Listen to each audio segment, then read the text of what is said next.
मारुति के ओरिजिन की कहानी समझने के लिए हमें पॉलिटिक्स को भी थोड़ा सा समझना होगा। आपको इंदिरा गांधी जी के बारे में तो पता ही होगा। उनके दो बेटे थे, राजीव गांधी और संजय गांधी।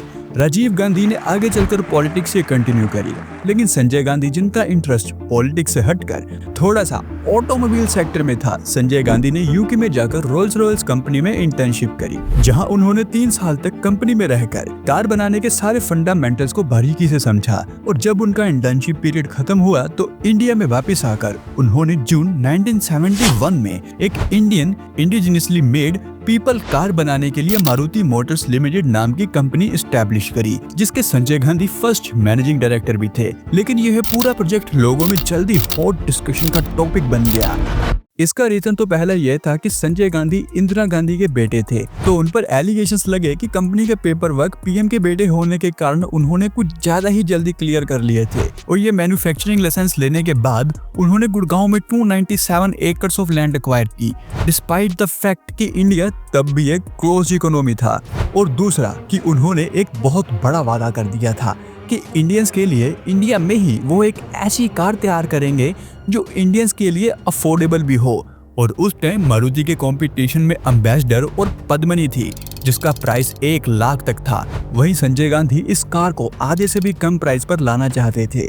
यह उनके लिए एक बहुत ही बड़ा चैलेंज था और उन्होंने अपने इस मारुति को पीपल कार बनाने के सपने को आगे बढ़ाया।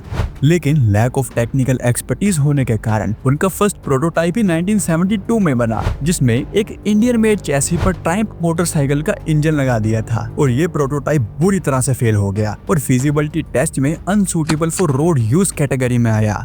यह एक बहुत बड़ा सेटबैक था संजय गांधी के लिए। लेकिन कंपनी की R&D टीम ने कुछ चेंजेस किए और वोक्सवैगन कंपनी से कोलैबोरेशन की डील करनी चाहिए ताकि प्रोडक्शन लाइन के लिए कुछ हेल्प मिल सके, पर वोक्सवैगन ने कोलैबोरेशन करने से मना कर दिया। लेकिन इसके बाद भी संजय गांधी यहाँ नहीं रुके। उन्होंने 1974 में मारुति मोटर्स के लिए इंडस्ट्रियल लाइसेंस ग्रांट किया और 50,000 कार मैन्युफैक्चर करने का टारगेट सेट किया। लेकिन उनकी प्रोडक्शन लाइन की हालत इतनी टाइट थी कि मार्च 1976 तक दिन की वो सिर्फ 21 कार ही बना पा रहे थे, जबकि उनका टारगेट 200 कार्स अ डे था। लेकिन तभी इंदिरा गांधी पूरे देश में इमरजेंसी लगा देती है।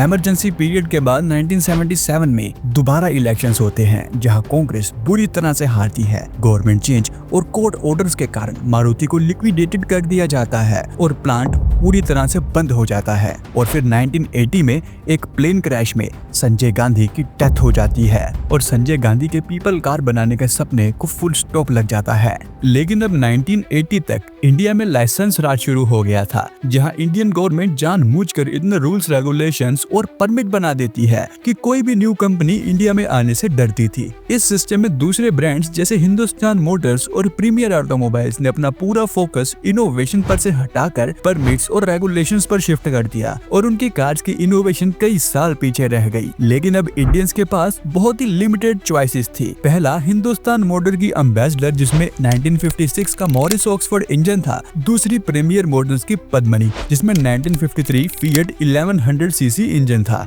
इस लाइसेंस राज में गाड़ियों का प्राइस तो बहुत तेजी से बढ़ रहा था, लेकिन उनमें इनोवेशन और कुछ खास फीचर नहीं आ रहे थे। कई जगह तो गाड़ियों में बेसिक फीचर्स भी मिसिंग थे। लेकिन अब 1980 में इंदिरा गांधी फिर से पावर में आती है और मारुति मोटर्स के लिए एक नए नाम के साथ अपने बेटे के सपने को पूरा करने के लिए दोबारा इस्टेब्लिश करती है। इंदिरा गांधी दोबारा पावर में आई थी तो उनके पास पब्लिक का बहुत अच्छा खासा सपोर्ट था और वो इस टाइम वो गलती नहीं करना चाहती थी जो लास्ट टाइम उनके बेटे ने की थी।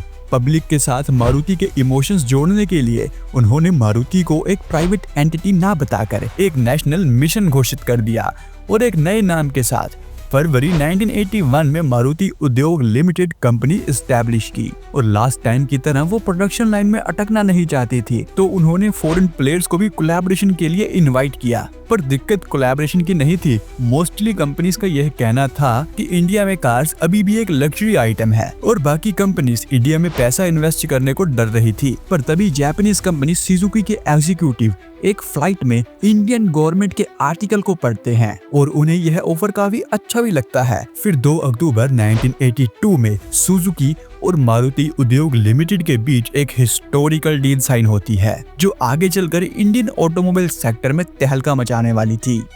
इस डील में दोनों ही पार्टीज को काफी फायदा होता है। जहां सुजुकी स्मॉल कार्स मेकिंग में मास्टर थी, वो अपने all over the world successful designs और Japanese just in time production methodology offer करती है, और बदले में गवर्नमेंट ऑफ इंडिया उन्हें all bureaucrats clearance, market access और अपने नेशनल मिशन के साथ अलाइन करती है।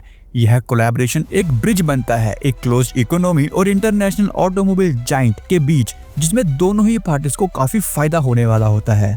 फिर 14 दिसंबर 1983 को संजय गांधी के बर्थ एनिवर्सरी के दिन मारुति 800 की फर्स्ट डिलीवरी दी जाती है। इसे एक नेशनल इवेंट बना दिया जाता है, जहां इंदिरा गांधी खुद मारुति के फर्स्ट ओनर हरपाल सिंह को गाड़ी की चाबी हैंडओवर करते हैं।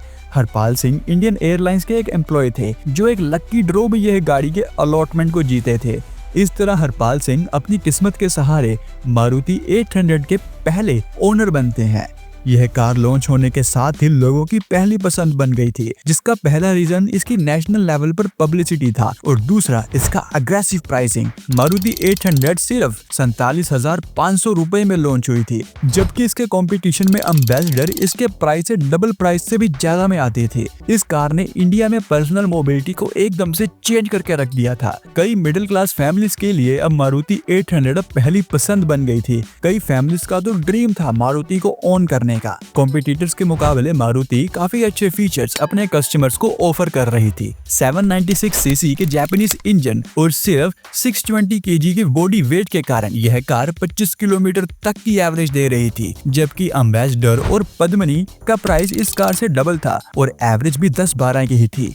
मारुति 800 का light clutch, smooth gear shifting और बढ़िया ईज ऑफ ड्राइविंग के कारण इस कार को वुमेन्स भी चलाने लगी थी, जबकि बाकी गाड़ियों के हार्ड क्लच होने की वजह से वुमेन्स को कार चलाने में काफी दिक्कत रहती थी। और जहां एम्बेसडर अभी भी अपने 1950s के डिजाइन के साथ आती थी, वहीं मारुति फ्रेश डिजाइन के साथ लॉन्च हुई थी और लोगों की पहली पसंद बन गई थी और पब्लिक भी इस कार को खरीदने के लिए बहुत ही ज्यादा इंटरेस्ट दिखा रही थी। अप्रैल 1983 में जब इसकी बुकिंग ओपन की गई थी, तो कुछ ही मंथ्स में कंपनी को 1,20,000 ऑर्डर्स इस कार के लिए आ गए थे और इस कार पर 3 साल तक का वेटिंग पीरियड भी आ गया था। ऑटोमोबाइल सेक्टर में मारुति ही पहली ऐसी कार थी जिसमें इतना लंबा वेटिंग पीरियड देखने को मिला था। इस कार के साथ लोगों के इमोशंस तो जुड़ ही गए थे, जिस कारण लोग इसे रिलायबिलिटी ऑन व्हील्स और companion for over a decade जैसे टैग भी देने लगे थे। सुजुकी यह बात अच्छी तरह से समझ गया था कि इंडियन कंज्यूमर्स को सेफ्टी वगैरह से इतना लगाव नहीं है। इनको बस एक कार दे दो जिसकी एवरेज अच्छी हो और उसकी रीसेल भी ठीक ठाक ही हो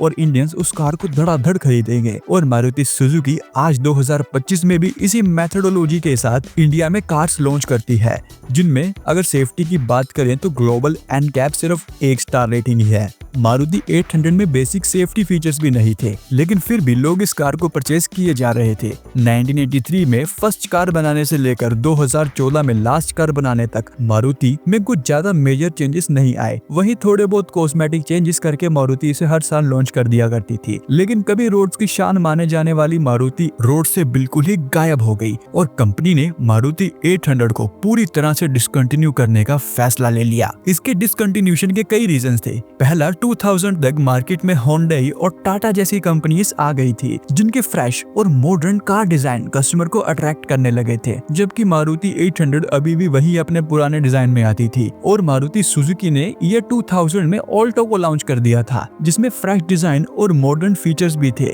इसलिए अब लोग बाकी कार्स खरीदने लगे और मारुति 800 की सेल्स धीरे धीरे डाउन जाने लगी। और ईयर 2004 आते आते मारुति ऑल्टो मारुति 800 की सेल्स को सरपास कर गई। अब ऑल्टो ऑफिशियली नंबर 1 कार बन गई थी और इसने मारुति 800 के 2 डिकेड से भी ज्यादा के नंबर 1 सेलिंग कार के टैग को अब अपने पास रख लिया था। और BS4 एमिशन नॉर्म्स को भी मारुति 800 क्लियर नहीं कर पा रही थी और मेकर्स भी अब इतने पुराने मॉडल पर वर्क ना करने का डिसीजन लेते हैं और मार्केट में कई न्यू कार्स भी लॉन्च करते हैं और धीरे धीरे मारुति 800 की सेल्स एकदम से खत्म हो जाती है। और फिर 18 जैन 2014 को मारुति 800 का 31 ईयर ओल्ड लंबा सफर खत्म होता है और मारुति 800 पूरी तरह से डिसकंटिन्यू हो जाती है।